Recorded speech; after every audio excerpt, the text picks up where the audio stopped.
ठीक आहे. याच्या आधी आपण सोडवलेली उदाहरणं पाहिले. आता आपण बघणार आहोत संख्या आणि संख्या पद्धतीमधलं स्वाध्याय क्रमांक 1.1. तर स्वाध्याय 1.1 मधला पहिला प्रश्न बघा. या ठिकाणी ही संख्या दिलेली आहे. आता या संख्येला ही संख्या पुढील पैकी कोणती, म्हणजे या संख्येचं वाचन कशा प्रकारे करता येईल. ठीक आहे, असं या ठिकाणी आपल्याला प्रश्नामध्ये विचारलेलं आहे की याची रीडिंग कसं करायचं, याचं वाचन कसं करायचं. तर आता जर समजा याला आपण रीड केल्या एकक दशक शतक असं जर समजून, तर या ठिकाणी पहा ही संख्या आहे एकक, या स्थानी एकक दशक शतक हजार 10,000 लाख. म्हणजे याला कसं रीड करता येईल, 7,53,357. मग 7,53,357 पर्यायामध्ये कुठं आहे का, कुठंच नाही. असं मग इथं थोडं वेगळ्या प्रकारे वेगळ्या टाईप मध्ये दिलेलं आहे. तर बघा या ठिकाणी 7,53,357. ठीक आहे, 7,53,357 या संख्येला आपण काय करू, विस्तारित रूपात मांडणी करू त्याची. जर समजा आपण याची मांडणी विस्तारित रूपामध्ये केल्या तर 7 ही संख्या लाख या ठिकाणी आहे, म्हणून याला 1 लाखने आपण गुणाकार करू. आलं का लक्षात. याला कितीने गुणाकार केल्या, 1 लाखने गुणाकार केल्या. ठीक आहे, मग त्याच्यानंतर बघा एकक दशक शतक हजार 10,000 लाख, म्हणजे 7 ही संख्या 1 लाख या स्थानी आहे, म्हणून याला आपण 1 लाखने गुणाकार केल्या. म्हणजेच इथे किती होईल, 7 लाख. इथे किती भेटेल आपल्याला, 7 लाख. याची किंमत झाली, याची स्थानिक किंमत झाली 7 लाख. त्याच्यानंतर 5 ही संख्या जी आहे 10,000 या ठिकाणी आहे, या स्थानी आहे, म्हणून याला 10,000 ने आपण जर समजा गुणाकार केल्या तर याची स्थानिक किंमत होईल 50,000. ठीक आहे, 5 या अंकाची स्थानिक किंमत झाली 50,000. त्याच्यानंतर इथलं जे या ठिकाणी जे 3 हा अंक दिसतो, 3 हा अंक 1000 या ठिकाणी आहे, 1000 या स्थानी आहे, याला 1,000 ने गुणाकार केले आपण, तर काय होईल बघा, हे झालं 3,000. मग याच्यानंतर परत इथं आणखी एक 3 आहे, आणि ते 3 जे आहे शतक या स्थानी आहे, म्हणजे त्याला 100 ने गुणाकार करावा लागेल आपल्याला. आणि 100 ने गुणाकार केल्यापरी याची स्थानिक किंमत झाली 300. 5 हा अंक दशक या स्थानी आहे, म्हणून याला 10 ने गुणाकार केल्या, याची स्थानिक किंमत झाली 50. आणि 7 हा अंक एकक या स्थानी आहे, म्हणून याला 1 ने गुणाकार केल्या आपण, 7 एकक 7. मग जर समजा आपण याची पूर्ण जर बेरीज जर केल्या तर आपल्याला काय भेटेल, ही पूर्ण संख्या भेटणार आपल्याला, जे काही आपल्याला दिलेली आहे 7,53,357. आता मला सांगा, एका लाखामध्ये किती हजार असतात हो, एका लाखामध्ये 100,000 असतात. किती हजार असतात, 100,000 असतात एका लाखामध्ये. आणि 7 लाखामध्ये किती हजार झाले, म्हणजे 700,000. किती हजार, 700,000.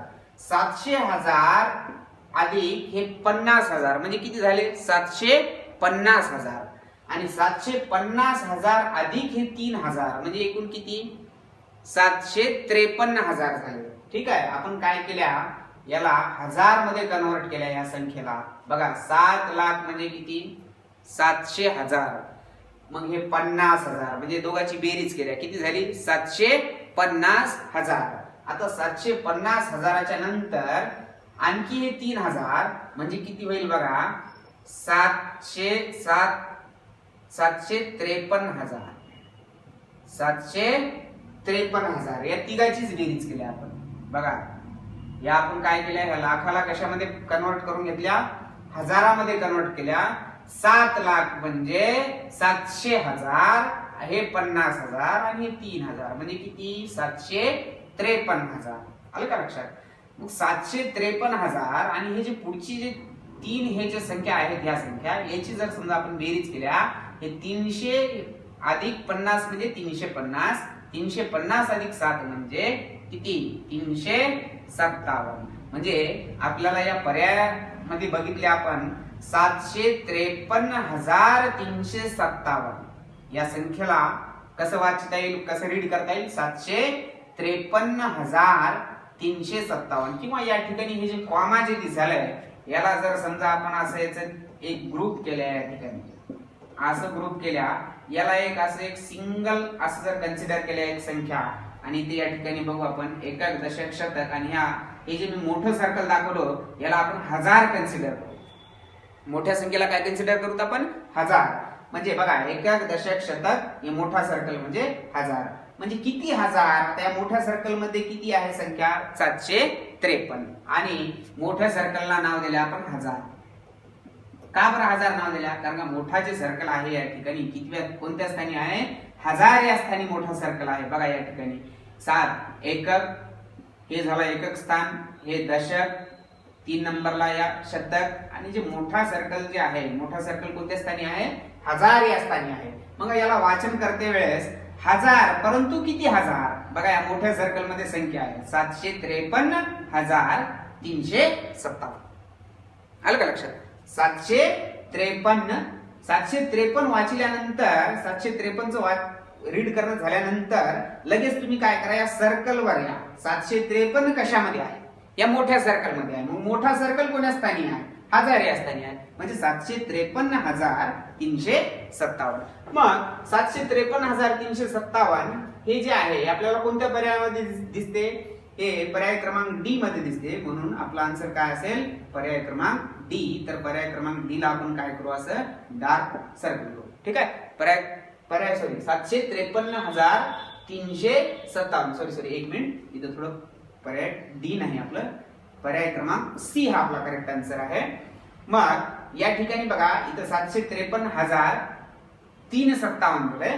ठीक आहे, 357 नाही 357. म्हणजे कोणता पर्याय आहे, पर्याय क्रमांक डी हा आपला करेक्ट आन्सर आहे. Sorry C. म्हणून पर्याय क्रमांक सी ला आपण काय करू, राऊंड अप करू आणि त्याला डार्क सर्कल करू. ठीक आहे, हे आपला करेक्ट आन्सर झालं. मग याच्यानंतर लगेच आता आपण दुसरा सेकंड क्वेश्चन बघू, प्रश्न क्रमांक 2. आता या ठिकाणी प्रश्न क्रमांक 2 मध्ये आपल्याला काय म्हणलं बघा, प्रश्न क्रमांक 2 अगोदर वाचू आणि नंतर बघू ते प्रश्नामध्ये नेमकं आपल्याला विचारले काय.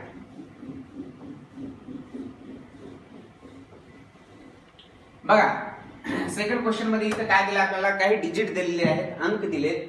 कोणकोणते अंक दिलेत बघा, 1, 4, 6, 8 आणि 9 हे अंक प्रत्येकी एकदाच वापरून त्यापासून बनवलेली सर्वात मोठी 5 अंकी संख्या कोणती. एकदम सोपं आहे. बघा ह्या अंकापासून सर्वात मोठी अंक एकदाच वापरायचे, एकही अंक डबल रिपीट येता कामा नये. ठीक आहे, अंक डबल येऊ, अंक प्रत्येक अंक एकदाच यायला पाहिजे. आणि या अंकाचा वापर करून आपल्याला काय करायचं आहे, मोठ्यात मोठी 5 अंकी संख्या बनवायची आहे. आणि मोठ्यात मोठी 5 अंकी संख्या आपण शिकल्या याच्या अगोदर की दिलेल्या अंकापासून मोठ्यात मोठी संख्या कशी बनवायची. मग त्याच्यामध्ये काय शिकले आपण, मोठ्यात मोठी संख्या बनवते वेळेस आपण काय केल्या, त्या ठिकाणी दिलेले जे अंक होते आपल्याला त्या अंकामध्ये आपण काय केल्या की ते अंक उतरत्या क्रमाने लिहिले आपण. आलं का लक्षात. आणि उतरत्या क्रमाने लिहिल्यानंतर आपल्याला काय भेटणार, मोठ्यात मोठी संख्या भेटणार. जसं की इथं या ठिकाणी आपल्याला 1, 4, 6, 8, 9 या संख्या दिलेल्या आहेत. मग या संख्येमध्ये आपल्याला मोठ्यात मोठी संख्या बनवायची आहे. तर या दिलेल्या अंकाला आपल्याला कशाप्रमाणे लिहायला पाहिजे, उतरत्या क्रमाने. उतरता क्रम म्हणजे काय नेमकं, मोठ्या संख्येकडून लहान संख्येकडे, त्याला उतरता क्रम म्हणतात. आलं का लक्षात. जसं की या ठिकाणी मोठी संख्या कोणती आहे, 9. मग सर्वात सुरुवातीला अगोदर काय घ्यायचं, 9. 9च्या नंतर याच्यापेक्षा लहान, 9 पेक्षा लहान संख्या कोणती, 8. 8 पेक्षा लहान अंक कोणता इथं, 6.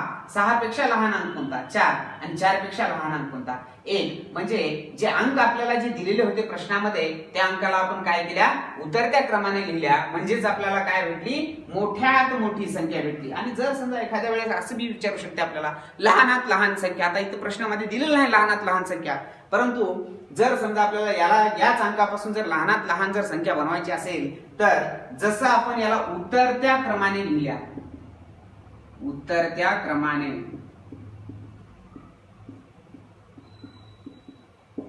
उतरत्या क्रमाने किंवा उतरत्या क्रमाने मोठ्यात मोठी संख्या बनवते वेळेस. आलं का लक्षात. मोठ्यात मोठी संख्या बनवते वेळेस कोणत्या क्रमाने लिहायचं? उतरत्या क्रमाने. दिलेले अंक उतरत्या क्रमाने लिहायचं.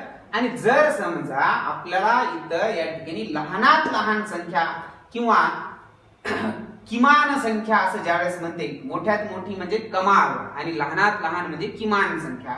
मग लहानात लहान जर विचारलं असतं तर आपण काय केल्या असत्या? या संख्या चढत्या क्रमाने लिहिल्या असत्या. बघा इथं लहानात लहान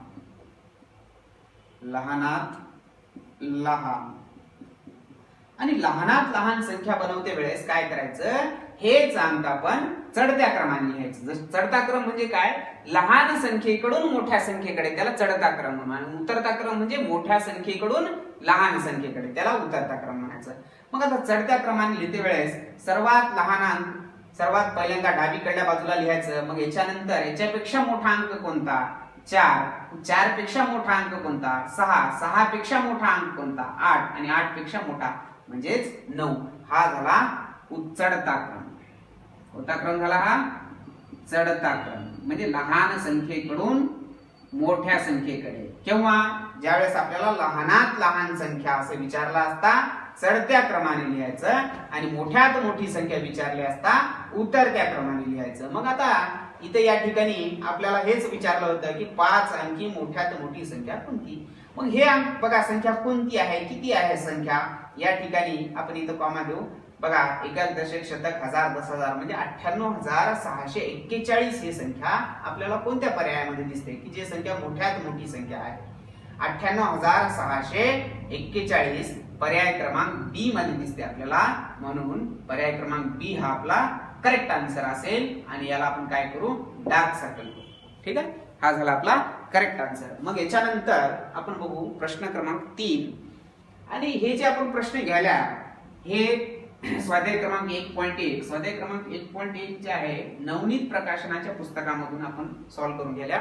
जर समजा एखाद्या वेळेस कोणाला कुठं प्रिंट मिस्टेक झाली असेल प्रश्नामध्ये किंवा पर्यायामध्ये काहीतरी कुठेतरी समजा प्रिंट मिस्टेक झाली असेल किंवा कुठं चूक झाली असेल तर तुम्ही आणखी समजा तुमच्या अभ्यास करते वेळेस बाजूला पुस्तक ठेवून किंवा हे आमचे ऑनलाईन व्हिडिओ पाहते वेळेस तुम्ही बाजूला नवनीत प्रकाशनाची पुस्तक बाजूला ठेवून तुम्ही सुद्धा हे एक वेळेस बघू शकता किंवा चेक करू शकता. किंवा इथं एखाद्या वेळेस प्रिंट मिस्टेक झाली असेल तर ते मिस्टेक तिथं तुम्ही कव्हर करू शकता. ठीक आहे.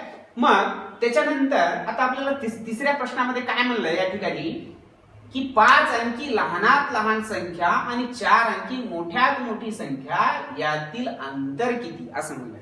ठीक आहे. मग आपण शिकल्या मोठ्यात मोठी संख्या आहे. तुम्हाला डिजिट तर दिले नाहीत, जसं की याच्या आधीच्या प्रश्नामध्ये आपल्याला काही अंक दिले होते आणि त्याच्यापासून तयार करा म्हणून म्हणले होते. फक्त इथं काय अंक दिले नाहीत आपल्याला. इथं डायरेक्ट प्रश्नामध्ये म्हणलं की 5 अंकी लहानात लहान संख्या आणि 4 अंकी मोठ्यात मोठी संख्या म्हणलंय. मग आपण आता शिकल्या 5 अंकी लहानात लहान संख्या. मग लहानात लहान संख्येमध्ये आपण शिकल्या की सुरुवातीला 1 येतो. सर्वात डाव्या बाजूला काय येणार? 1. लहानात लहान संख्या बनवते वेळेस. आणि किती अंकी बनवायचं आहे आपल्याला? 5 अंकी बनवायचं आहे. बघा इथे या ठिकाणी म्हणलं 5 अंकी लहानात लहान संख्या. इथं आपण अंडरलाईन केल्या. आणि 5 अंकी लहानात लहान संख्या कोणतेही किती अंकी असो, ज्यावेळेस तुम्हाला लहानात लहान संख्या म्हणते, ज्यावेळेस प्रश्नामध्ये असा विचारलेला असतो की लहानात लहान संख्या म्हणलं तर त्यावेळेस काय करायचं? सुरुवातीला सगळ्यात डाव्या बाजूला 1 लिहायचं. मग त्याच्यानंतर आपल्याला किती अंकी संख्या बनवायची आहे? 5 अंकी संख्या. मग 5 अंकी संख्या बनवायचं असल्यास मग आता इथे किती अंक पाहिजे? आणखी दुसरे 4 अंक पाहिजे. कारण का 1 अंक तर आपण घेतल्या 1. मग ह्याच्यानंतरचे 4 अंक जे असतात ते 0 घ्यायचं. आलं का लक्षात? म्हणजे ही संख्या कोणती झाली? 5 अंकी लहानात लहान संख्या झाली. मग याच्यानंतर आपल्याला आणखी पुढे प्रश्नामध्ये काय म्हणलं बघा. आणि 4 अंकी मोठ्यात मोठी संख्या. मग 4 अंकी मोठ्यात मोठी, ज्यावेळेस तुम्ही मोठ्यात मोठी संख्या बनवता आणि इथं आपल्याला असं कोणते अंक दिलेले नाहीत या प्रश्नामध्ये की हे अंक वापरून मोठ्यात मोठी संख्या बनवा असं म्हणलेलं नाही आपल्याला. फक्त काय म्हणलंय की 4 अंकी मोठ्यात मोठी संख्या. मग 4 अंकी मोठ्यात मोठी संख्या ज्यावेळेस म्हणते मोठ्यात मोठी म्हणलं की प्रत्येक अंक कोणता असतो? 9. मग 4 अंकी मोठ्यात मोठी संख्या म्हणजे 4 वेळेस 9 घ्यायचं. हे झाली 4 अंकी मोठ्यात मोठी संख्या. मग ह्याच्यातलं आपल्याला काय बघा म्हणलं? डिफरन्स चेक करा, फरक सांगा. फरक म्हणजे काय? या संख्या यातील अंतर. अंतर म्हणजेच फरक किंवा वजाबाकी. अंतरलाच आपण काय म्हणू? फरक म्हणू, वजाबाकी म्हणू. म्हणजे ह्या दोघांची वजाबाकी किती, ह्या दोघांमधलं फरक किती, या दोघांमधलं अंतर किती.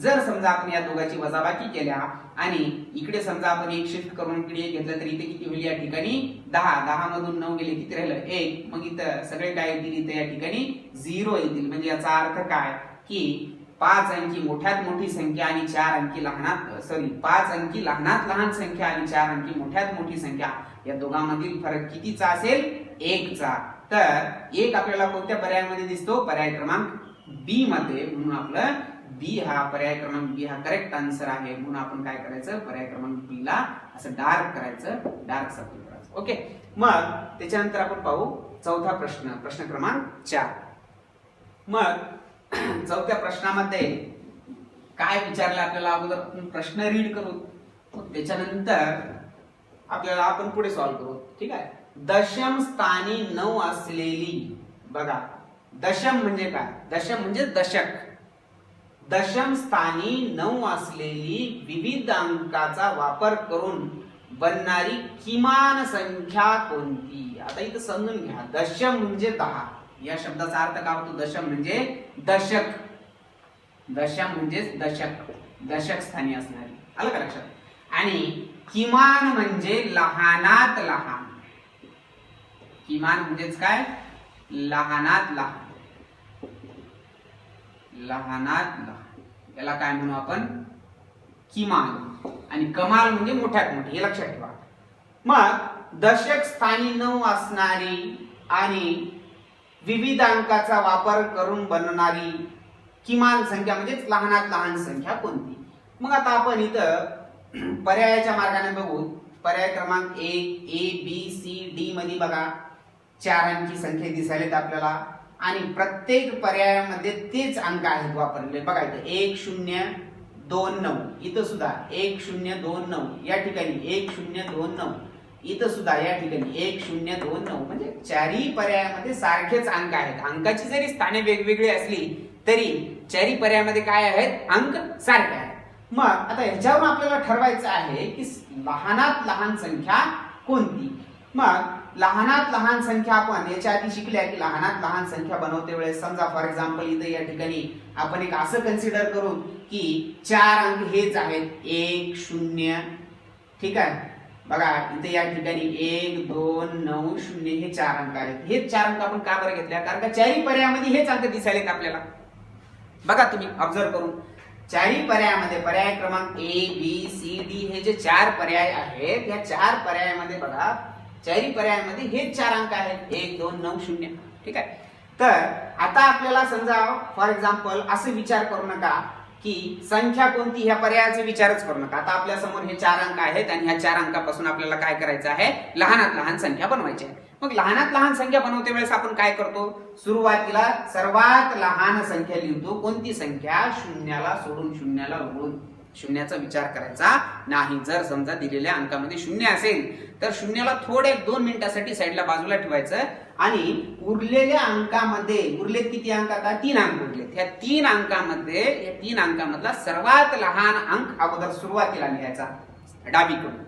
डावीकडून आपण काय केलं सुरुवातीला सर्वात लहान अंक लिहिल्या 1 मग याच्यानंतर उरलेले जे अंक आहेत ते कसे लिहायचे उरलेले अंक चढत्या क्रमाने लिहायचं कसं लिहायचं चढत्या क्रमाने ठीक आहे मग हे उरलेले अंक चढत्या क्रमाने जर समजा आपण लिहिल्या तर या ठिकाणी काय 2 आणि इथं काय 9 मग त्याच्यानंतर 0 कुठं घ्यायचं दुसऱ्या नंबरला डावीकडून दुसऱ्या नंबरला 0 म्हणजेच किती बघा हे किती झालं 1029 झालं परंतु इथं 1029 हे सर्वात लहानात लहान संख्या आपल्याला भेटली 1029 परंतु या 4 पर्यायामध्ये जर 1029 नाही मग आपला आन्सर कसं येईल मग आपल्याला लहानात लहान म्हणलंय ठीक आहे सर्वात लहान किमान संख्या तर 1029 आहे परंतु ह्या पर्यायामध्ये 1029 नाही मग याच्यापेक्षा इथं ह्या 4 पर्यायाची जर समजा आपण तुलना केल्या तर ह्या तुलनेमध्ये आपल्याला सर्वात लहान संख्या कोणती दिसते या 4 पर्यायाची जर समजा आपण तुलना केल्या तर सर्वात लहान संख्या आपल्याला 1092 ही दिसते म्हणून या 4 पर्यायामध्ये सर्वात लहान संख्या कोणती 1092 ही संख्या सर्वात लहान संख्या आहे म्हणजेच पर्याय क्रमांक आपलं ए हा करेक्ट आन्सर आहे म्हणून ए ला काय करायचं राऊंड करायचं आणि पुढे चालायचं पुढचा क्वेश्चन बघूत आपण क्वेश्चन नंबर 5 आणि क्वेश्चन नंबर 5 मध्ये आपल्याला काय मिळालं बघा प्रश्न क्रमांक 5 मध्ये बघा या ठिकाणी 16,813 ही संख्या पुढील प्रमाणे लिहिली जाते. आता कशी लिहिली जाते बघा. आता हे पर्याय आपल्याला काय दिलेले आहेत, त्या पर्यायापैकी आपल्याला एक पर्याय चॉईस करायचा आहे, करेक्ट पर्याय कोणता. मग 16,813 तर हे आपल्याला प्रश्न जे आहे अक्षरामध्ये दिलेला आहे आणि या अक्षरामधल्या आपल्याला कशामध्ये कन्वर्ट करायचं आहे, कशामध्ये बदल करायचा आहे, अंकामध्ये. अक्षराला अंकामध्ये कन्वर्ट करते वेळेस काय करायचं, 16 लाख म्हणजे बघा या ठिकाणी 16 लाख म्हणजे 16 ला कितीने गुणाकार करायचं, 1 लाख. 16 गुणिले 1 लाख म्हणजे 16 लाख. ठीक आहे. मग आपण काय करू, त्या 16 ला 1 लाखने गुणाकार केला. आलं का लक्षात. बघा 16 ला कितीने गुणाकार केल्या, 1 लाखने. बघा इथे या ठिकाणी 1 लाख लिहिले आपण, एकक दशक शतक हजार 10,000 लाख. ठीक आहे. आणि 16 ला 1 लाखने गुणाकार केल्या, इथे किती झालं, 16 लाख. मग 16 लाखाच्या नंतर आपल्याला पुढे काय मिळालं बघा, 800. इथे या ठिकाणी 16 लाख म्हणलं होतं, या ठिकाणी आपल्याला काय मिळालं, 800. ठीक आहे. 8 ला आपण 100 गुणाकार करू, हे झालं 800. आलं का लक्षात. या ठिकाणी लिहिले आपण 800. मग त्याच्यानंतर आपल्याला पुढे काय मिळलं, 13. ठीक आहे. मग फक्त 13 म्हणलं म्हणून आपण काय करू, 13 ला 1 ने गुणाकार केला, 13 × 13. आलं का लक्षात. मग या जर समजा आपण तिघाची जर बेरीज केल्या, 16,813 या तिघाची बेरीज करू आपण. इथे काय येईल, 3, या ठिकाणी आलं 1, या ठिकाणी 8, इथे किती शून्य, 2 शून्य, मग नंतर काय 16,813. तर असं कोणत्या पर्यायामध्ये दिसते आपल्याला बघा, पर्याय क्रमांक डी मध्ये. तर आपलं पर्याय क्रमांक डी हा करेक्ट आन्सर आहे. आलं का लक्षात. तर याला काय करायचं, असं डार्क सर्कल करायचं. मग त्याच्यानंतर आपण पुढचा प्रश्न बघू. या ठिकाणी प्रश्न क्रमांक 6 स्वाध्याय 1.1 मधला आपला 6वा प्रश्न चालू आहे आणि या 6व्या प्रश्नामध्ये आपल्याला काय मिळालं बघा. काय विचारलं नेमकं, कमाल ते किमान. आताच म्हणलो मी तुम्हाला, कमाल म्हणजे काय, मोठ्यात मोठी किंवा जास्तीत जास्त. किमान म्हणजे काय, लहानात लहान. आलं का लक्षात. कमाल ते किमान म्हणजे काय, मोठ्याकडून लहानाकडे.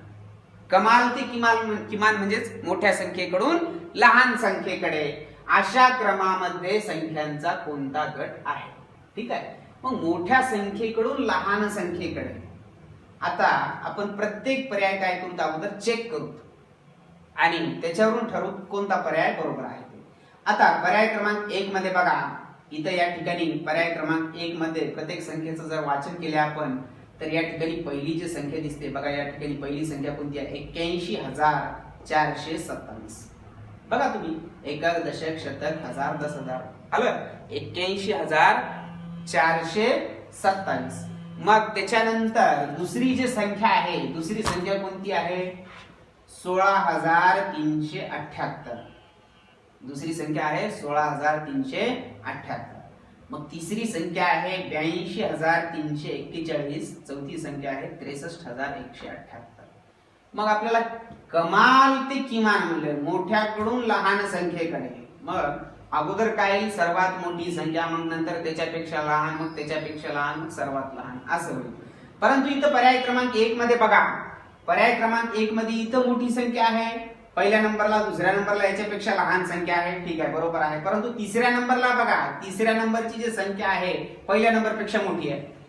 मग हे कमाल ते किमान झालं का, नाही. मोठ्याकडून लहानाकडे झालं का, नाही. पहिली संख्या मोठी आहे, मग दुसरी संख्या लहान आहे, मग याच्यापेक्षा लहान यायला पाहिजे, नाही. इथं असं नाही, इथं सर्वात मोठी मध्ये टाकून दिलंय, म्हणजे हा पर्याय येणार नाही. पर्याय क्रमांक 1 चूक आहे. मग त्याच्यानंतर पर्याय क्रमांक बी बघूत आपण. पर्याय क्रमांक बी मध्ये बघा, पहिली संख्या कोणती आहे, 16,378 आणि दुसरी संख्या कोणती आहे, 63,178. आता आपल्याला कमाल ते किमान म्हणले, मोठ्याकडून लहानाकडे, परंतु इथे लहान अगोदर आहे आणि मोठं नंतर आहे. ठीक आहे, म्हणून हा सुद्धा पर्याय येणार नाही. पर्याय क्रमांक बी सुद्धा आपला करेक्ट आन्सर नाही. मग त्याच्यानंतर पर्याय क्रमांक सी बघा. पर्याय क्रमांक सी मध्ये काय दिलंय, इथं या ठिकाणी 81,427. ठीक आहे, मान्य आहे, 81,427 आहे. मग याच्यानंतरची संख्या कशी यायला पाहिजे? लहान यायला पाहिजे, कारण का कमाल ते किमान, मोठ्याकडून लहानाकडे. मग याच्यानंतरची येणारी संख्या लहान असायला पाहिजे, परंतु पर्याय क्रमांक सी मध्ये तसं नाही. 82,341 ही दुसरी संख्या आहे. म्हणजे ही जी संख्या आहे पहिल्या संख्येपेक्षा मोठी संख्या झाली. म्हणजे ही कमाल ते किमान झालं का?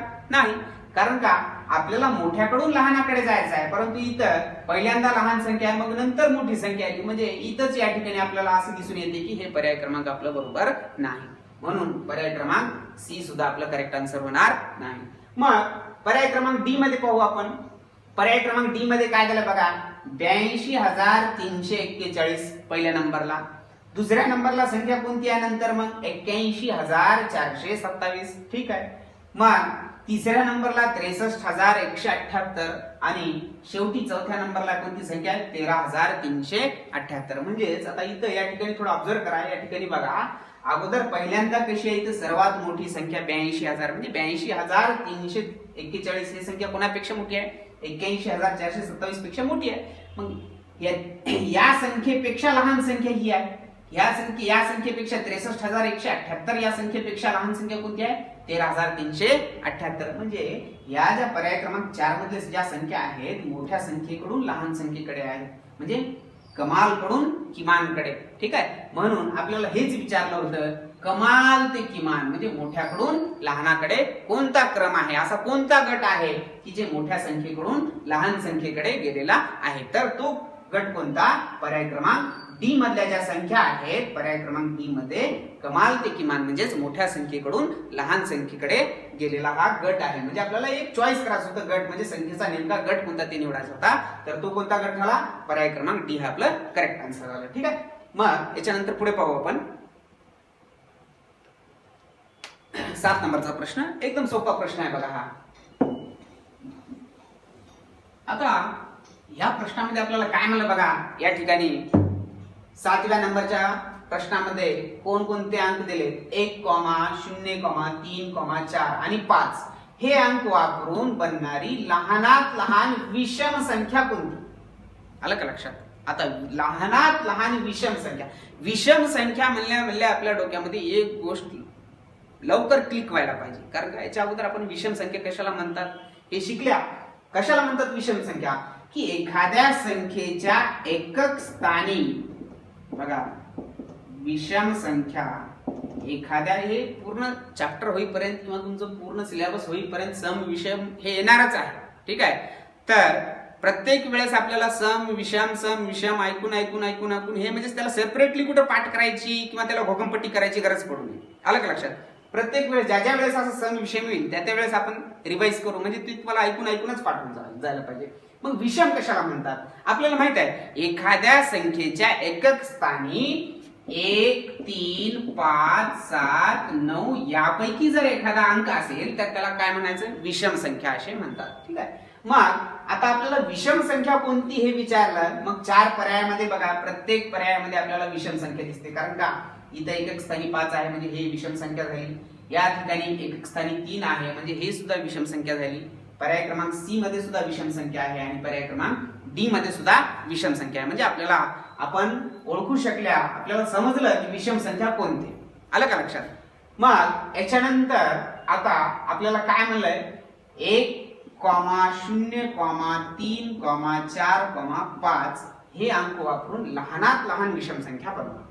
मग लहानात लहान विषम संख्या बनवते वेळेस अशा वेळेस आपण काय करता? या 0ला या शून्याचा विचार न करता हे दिलेल्या अंकापैकी सर्वात लहान अंक आपण काय करता? सर्वात डाव्या बाजूला लिहिता.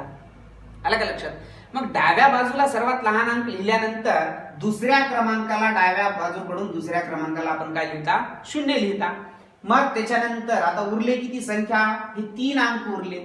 आता हे 3 अंकाचा वापर करून आपल्याला लहानात लहान विषम संख्या बनवायची आहे. मग लहानात लहान विषम संख्या बनवते वेळेस एक गोष्ट लक्षात ठेवा की या ठिकाणी शेवटी तर 4 येणार नाही. का येणार नाही व शेवटी 4? कारण का आपल्याला संख्या कोणती बनवायची आहे? विषम बनवायची आहे. का? शेवटी जर 4 आलं तर ते संख्या विषम संख्या बनणारच नाही. कारण का ते संख्या कोणती होईल? सम होईल. कारण का विषम म्हणलं तर शेवटी कोणते अंक यायला पाहिजे? 1, 3, 5, 7, 9 एकक स्थानी यायला पाहिजे. म्हणजे याचा अर्थ की एकक स्थानी 4 तर येणारच नाही आपल्याला कळालं. आलं का लक्षात? मग आता 4 येणार नाही म्हणजे कोणते येतील? 3 किंवा 5 येईल. ठीक आहे, मग आपण काय करू या ठिकाणी असं लिहू 5 4 3 5 4 3. मग याच्यानंतर आणखी एक पॉसिबिलिटी अशी आहे की जर समजा आपण असं 3 4 5 असं लिहिलं, कारण का 4चं तर आपण स्थान बदलू शकत नाही, कारण का 4ला एकच स्थानी घेता येत नाही. मग अशा प्रकारे आपण जर समजा संख्या जर बनवल्या याच्या पॉसिबिलिटीनुसार, तर बघा कोणत्या पर्यायामध्ये दिसते आपल्याला लहानात लहान किती अंकी संख्या? 5 अंकी संख्या. म्हणजेच बघा या ठिकाणी लहानात लहान 5 अंकी संख्या इथे काय होईल? 10,543. 10,543 कुठे दिसते का? हा दिसते. याच्यापेक्षा लहान आणखी कोणती आहे? 10,345 ही एक आहे. बरोबर आहे, करेक्ट. 10,345 म्हणजेच आपला कोणता पर्याय करेक्ट असेल? पर्याय क्रमांक ए हा आपला करेक्ट आन्सर असेल. आलं का लक्षात? याच्यानंतर पुढचा प्रश्न पाहू आपण. प्रश्न क्रमांक 8 बहुतेक हा शेवटचा प्रश्न आहे. ठीक आहे, हा लास्ट प्रश्न आहे आणि खूप मजेशीर प्रश्न आहे. बघा याच्यामध्ये आता असे प्रश्न तुम्हाला असतीलच 1-2 परीक्षेमध्ये. आता या ठिकाणी अगोदर आपल्याला काय कंडिशन दिले त्या प्रश्नामध्ये वाचू आपण, आणि त्याच्यानंतर आपल्याला हे जे काही बी दिलंय हे स्ट्रक्चर, त्या स्ट्रक्चरनुसार आपण आपल्याला काय करायचं आहे, काही किमती ठरवायच्या आहेत. अगोदर प्रश्नामध्ये काय म्हणलं ते आपण वाचून घेऊ. ठीक आहे, मग प्रश्नामध्ये आपल्याला काय म्हणलं बघा या ठिकाणी, जर प्रत्येक ओळ, ओळ म्हणजे कळते का तुम्हाला? आडव्या लाईनीला ओळ म्हणतात, हे लक्षात ठेवा. हे जे आडव्या लाईनी जे दिसालेत नाही याला काय म्हणायचं? ओळ. ठीक आहे, समजा हे एक असा बॉक्स आहे, या ठिकाणी असा एक बॉक्स आहे, असा एक डबा आहे. आलं का लक्षात? मग या डब्यामध्ये हे जे झाली याला पहिली ओळ म्हणू आपण, इंग्लिश मध्ये याला रो म्हणतात. आलं का लक्षात? ही दुसरी ओळ आणि हे तिसरी ओळ. ठीक आहे, प्रत्येक ओळ, प्रत्येक स्तंभ, स्तंभ म्हणजे काय? उभा कॉलम. ठीक आहे, असा स्तंभ याला स्तंभ म्हणतो. ठीक आहे, बघा हा झाला पहिला स्तंभ.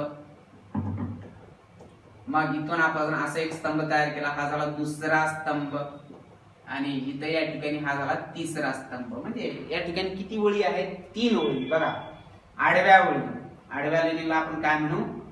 ओळी म्हणू, आणि उभ्याला काय म्हणू आपण? स्तंभ म्हणू. इंग्लिश मध्ये त्याला रो म्हणतात. आडव्या लाईनीला रो आणि उभ्याला कॉलम म्हणतात. ठीक आहे, मग इथे या ठिकाणी आपल्याला काय म्हणलं बघा प्रश्नामध्ये, प्रत्येक ओळ आणि प्रत्येक स्तंभ. बघा प्रत्येक ओळ, प्रत्येक स्तंभ आणि प्रत्येक कर्ण.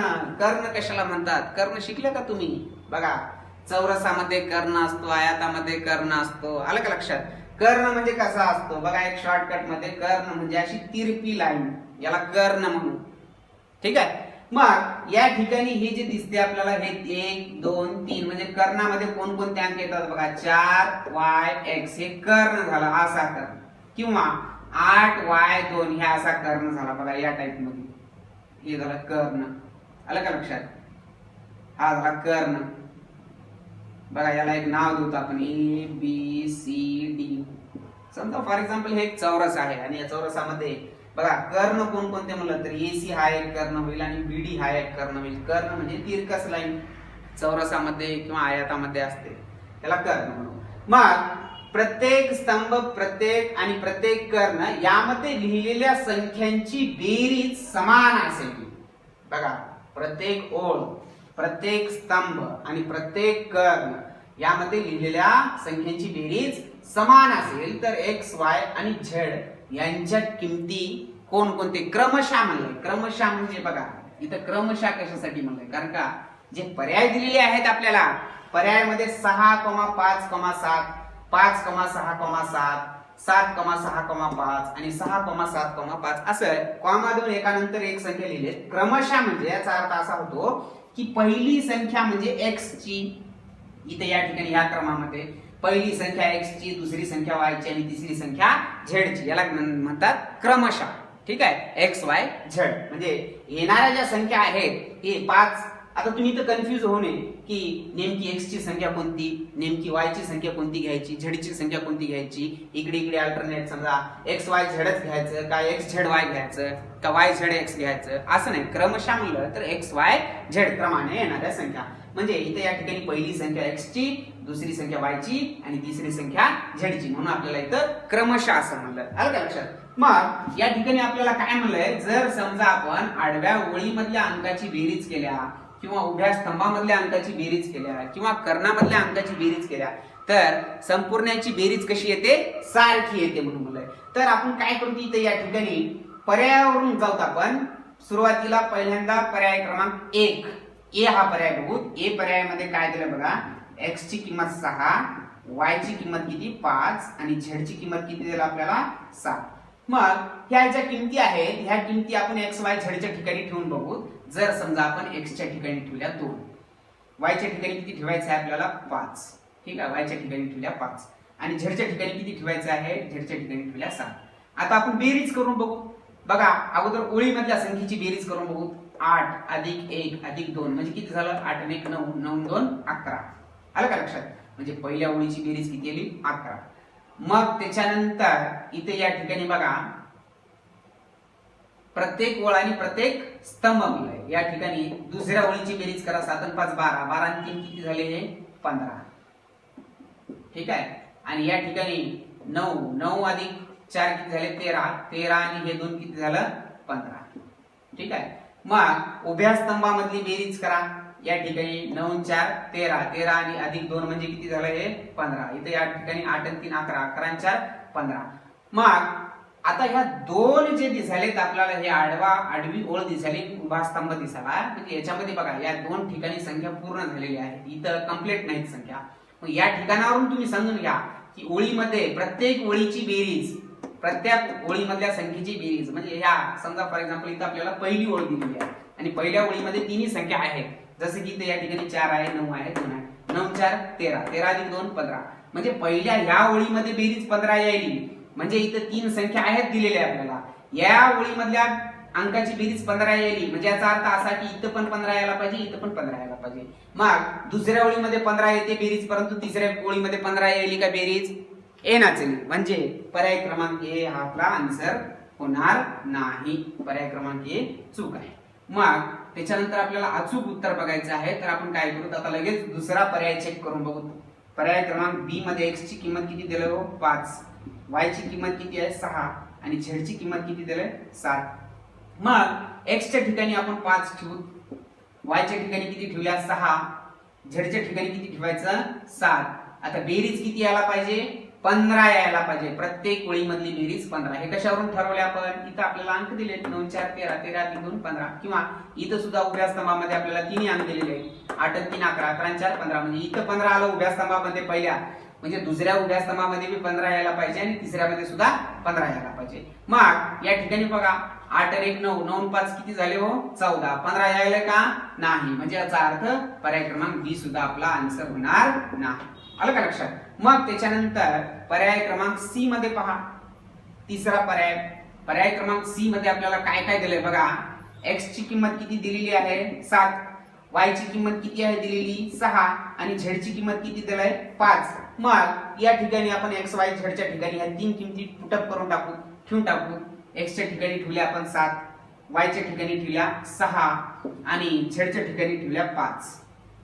तर आता बघा या ठिकाणी जर बेरीज केल्या आपण तर 15 येते का बघू. 8 आणि 1 9, 9 7 किती व्हायला 16, म्हणजे 15 येणार चली. म्हणजे पहिल्याच या ठिकाणी आपण पहिल्या ओळीमध्ये चेक केल्या की ह्या ओळीची बेरीज 16 येत आहे, म्हणून हा सुद्धा पर्याय क्रमांक सी येणार नाही. मग आता शेवटी लास्ट पर्याय उरला, तो पर्याय चेक करून बघू. एखाद्या वेळेस असं पण होऊ शकते बरं की आता हे पुस्तक आहे, हे काय मेन एक्झाम नाही, ठीक आहे, कदाचित याच्यामध्ये पर्याय सुद्धा प्रिंट मिस्टेक होऊ शकते.